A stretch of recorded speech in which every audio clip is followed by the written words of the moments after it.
Queer joy in 5 words is defiant, hopeful, determined, gritty, and the future.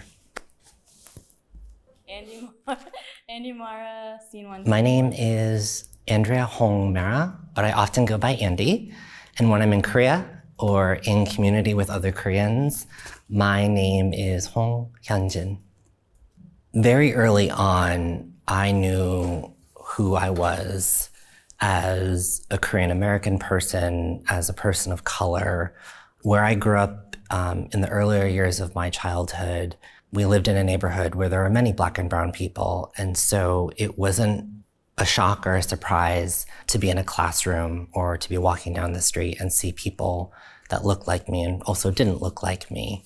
My parents really did a superb job as white people in making sure that I, as a Korean American, knew of my culture and also had access to the kinds of resources that I think would help instill and promote that kind of identity. And so I had a pretty well-rounded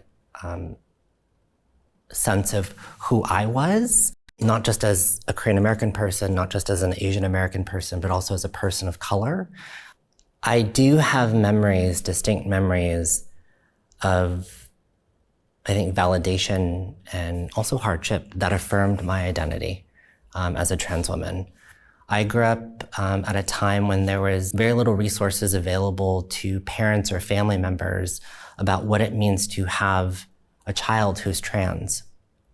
I came out relatively at a young age, first as queer and then as trans.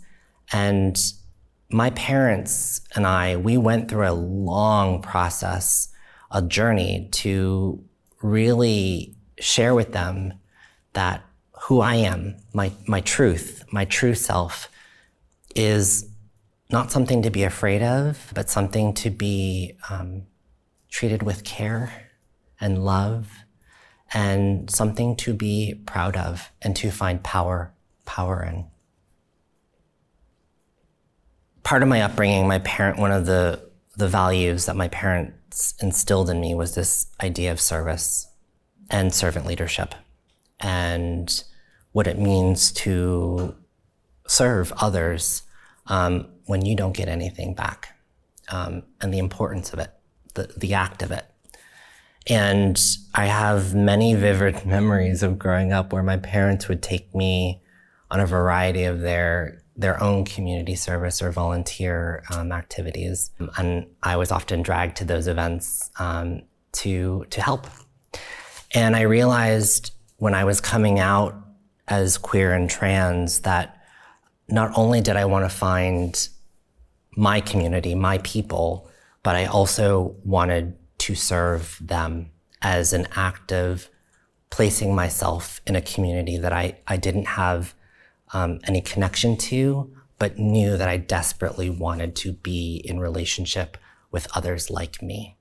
At a very young age, I realized that in order for me to find my community, to better understand not just myself, but the larger experience that I come from and I'm part of, I knew that I could serve. And so I started to volunteer with LGBTQ plus organizations in my hometown and in the area that I grew up in. And that revealed to me the journey I wanted to take as an adult, how I wanted to spend my time when I graduated from high school and graduated from college. In truth, I didn't really want to go to college. I just wanted to go work in the movement. And of course, I went to college full-time, but I also was a glutton for punishment, and I also worked full-time in our movement. That's what I have been doing for the past 20 years. It's wild to say that out loud. I don't think of myself as an older person yet, but I've had the distinct privilege, the pleasure, and the gift of being able to serve my community for a couple of decades and do some really interesting and powerful work and also hopefully make space for others to come forward and to be a part of the community, find their community, and to carry the work forward. As an activist, we often don't think about ourselves. We often immediately pivot to the work, and that's largely true for myself. But as I've gotten a little bit older, I've realized that I want to have the love of my life in my life for as long as I live. And I want to build a future with him. We've been building that future for 10 years. My partner and I, we've been together for quite some time, and we've gone through many ups and downs. And I know almost 10 years later that this is the future I want to build with my partner, who is also Korean, also an adoptee, also identifies as queer, and shares many similar values in politics that I do. And to find that kind of person and to build that kind of relationship is something that not only do I not take for granted, but I think really was a blessing. So I know that I'm gonna run as far as I can with Drew. And we wanna build a family. And we want all of the ordinary and extraordinary things that many folks want.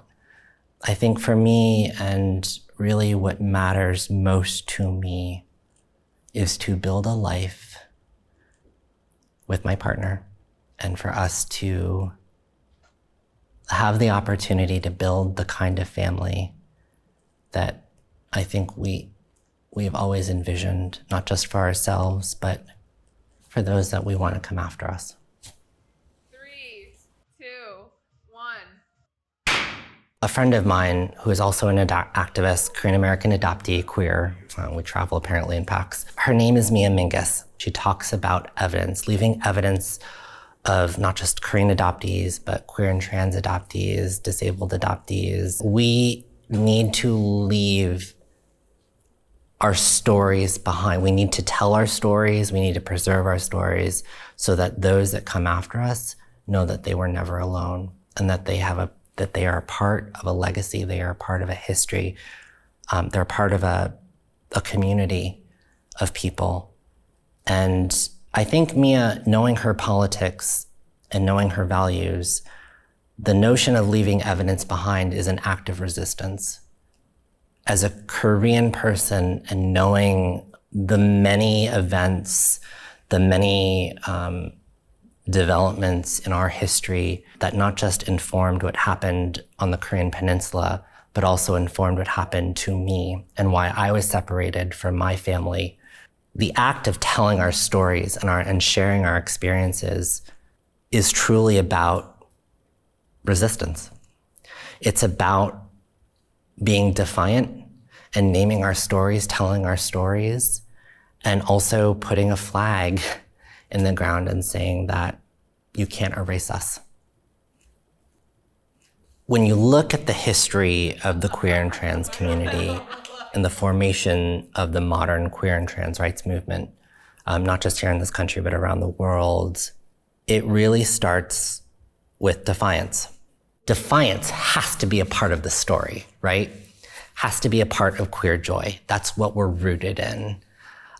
When you think about the word hope, I think hope has driven much of the queer and trans movement over the past 50, 60 years, when many of us and many of our ancestors and elders that came before us, they lived in a country that not only didn't have legal rights that extended to sexual orientation and gender identity as protected classes, but they lived in a country that was deeply hostile and violent towards us.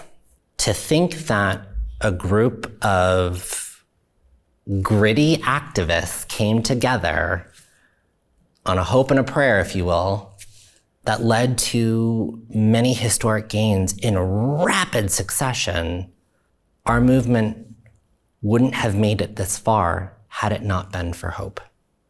And I guess just to round it out, I said the future as being a part of queer joy, and I think queer joy is the future.